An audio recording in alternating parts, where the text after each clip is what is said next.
আসসালামু আলাইকুম। কাছে দূরে দেশে প্রবাসে যে যেখান থেকে দেখছেন সবাইকে শুভেচ্ছা ও ভালোবাসা জানিয়ে শুরু করছি আমাদের নতুন পর্ব। সুপ্রিয় দর্শক শ্রোতা, অবস্থান করছি দক্ষিণবঙ্গের সর্ববৃহত্তম গরুরহাট 7 মাইল গরুরহাট। আপনারা দেখতে পাচ্ছেন 7 মাইল গরুরহাট থেকে প্রচুর পরিমাণে মোটা তাজাকরণের শুকনো গাভী গরুগুলো আমদানি হয়েছে। তো এই মাংস ধরানোর শুকনো গাভী হাড্ডিসার গরুগুলো কেমন দামে দরদাম বেচা বিক্রি চলছে আপনাদেরকে জানানোর চেষ্টা করব। আমাদের সাথেই থাকুন। সামনে একটা একদম সম্পূর্ণ শুকনো গাভী ভাঙড়ি গরু দর্শক, হাড্ডিসার ভাঙড়ি যারে বলে। চাচ্ছেন কত ভাই? 32 বিক্রি, 25-26 আপনারা শুনলেন দর্শক। এই যে একটা গরু 25-26 হলে বিক্রি হবে। দেখা দেখি দরদাম চলছে আপনারা দেখতে পাচ্ছেন। যশোর জেলার 7 মাইল গরুরহাট থেকে আপনাদেরকে দেখানোর চেষ্টা করছি। এটি বিশাল বড় গরুরহাট, প্রচুর পরিমাণে গরুর আমদানি হয় দর্শক। বাংলাদেশের বিভিন্ন জায়গা হইতে গরু কুড়াই করতে আসে। এই দিকে একটা দেখতে পাচ্ছেন একদম শুকনো ভাঙড়ি গরু, মোটা তাজাকরণের। ভাই ঘাসটা একটু নামান, ঘাসটা ঘাস খাওয়াচ্ছেন? কয় দাঁত? সমান বয়স। চাচ্ছেন কত? 48 দর্শক, সমান বয়সের গরু আপনারা দেখতে পাচ্ছেন। 48 চাচ্ছে। একদম কত? 40। শুনলেন দর্শক, এই যে একটা গরু 40 হলে বিক্রি হবে। 40 আপনাদেরকে দেখানোর চেষ্টা করছি। আপনারা দেখতে পাচ্ছেন দরদাম বেচা বিক্রি চলছে।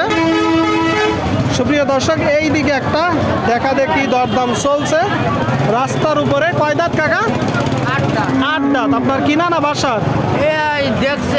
দেখা দেখি চলতেছে দর্শক। 8 দাঁতের গরু আপনারা দেখতে পাচ্ছেন। এই যে একটা গরু দেখা দেখি চলতেছে। যশোর জেলা 7 মাইল গরুরহাট। দরদাম চলতেছে দর্শক, সেই জন্য এভাবে দাম ফেলালাম না, দরদাম চলতেছে।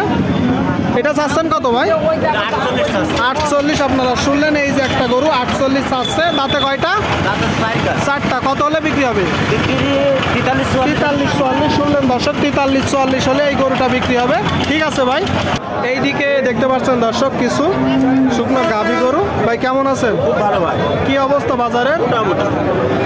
কয়টা আছে গরু? দুইটা হয়েছে। কিছু পয়সা আর আছে কোন? 4টা। এই তো কাছাকাছি 4টা দর্শক। 3টা আর একটা 4টা। এটা মূলত বড় গরু। কয় দাঁত? 4 দাঁত দর্শক। আপনারা কেউ যদি চান এই গরুটা পালার জন্য নিতে পারেন। 4 দাঁতের একটা গরু দেখতে পাচ্ছেন, একদম ফ্রেশ গরু। গরু জাগর কাটতেছে, কান নাড়াচ্ছে, মোটামুটি সুস্থতার কিছু লক্ষণ আছে। একটু দেখে যাচাই বাছাই করে নেবেন। যাতে কি এটা? যাতে আপনার শঙ্কর জাত। আর এই যে 2 নম্বরটা এটা দেশি জাত। দেশি। 3 নম্বর ওটাও আপনার দেশির কোয়ালিটি। দেশি। আর এই যে শেষেরটা এটা আপনার হালকা কুরাজ বলা হয়। হালকা কুরাজ দর্শক, একটু বড় গরু, হালকা কুরাজ বলা যায় বলতেছে। আচ্ছা, এই যে পালার গরু চাচ্ছেন কত? এর দাম চাচ্ছে 72 চাচ্ছেন। একদম কত? বেচা দাম 8000 বিক্রি হয়, মানে 68। আপনিও পালা হিসেবেই দাম চাচ্ছেন? জি। সুপ্রিয় দর্শক, আপনারা শুনলেন এই গরুটা 68 হলে বিক্রি হবে। পালা হিসেবেই দাম চাচ্ছে 68। 2 নম্বর দেশিটা চাচ্ছেন কত? 39 ভাই। 39 চাওয়া। একদম বেচা দাম হলো 38 37.5 শুনলেন দর্শক। 38 37.5। আর হচ্ছে 3 নম্বরটা চাচ্ছেন কত? 48 বিক্রি কত?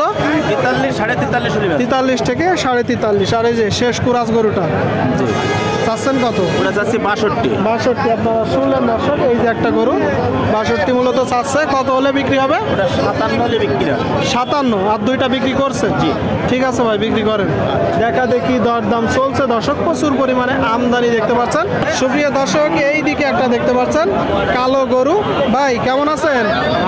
কয় দাঁত? 6 দাঁত। দেখি একটু। সুপ্রিয় দর্শক, আপনারা শুনলেন 6 দাঁতের গরু। এটা মূলত জাতে কি? কুরাজ। চাচ্ছেন কত? 56 চাচ্ছিল, এখন 52 চাচ্ছেন। মানে হাটের শেষের দিকে বলে। কত হলে বিক্রি করবেন? 48। শুনলেন দর্শক, এই যে একটা গরু 48 হলে বিক্রি হবে। 48 দেখা দেখি দরদাম চলছে, আপনাদেরকে দেখানোর চেষ্টা করছি শুকনো গাভী হাড্ডিসার গরুগুলো।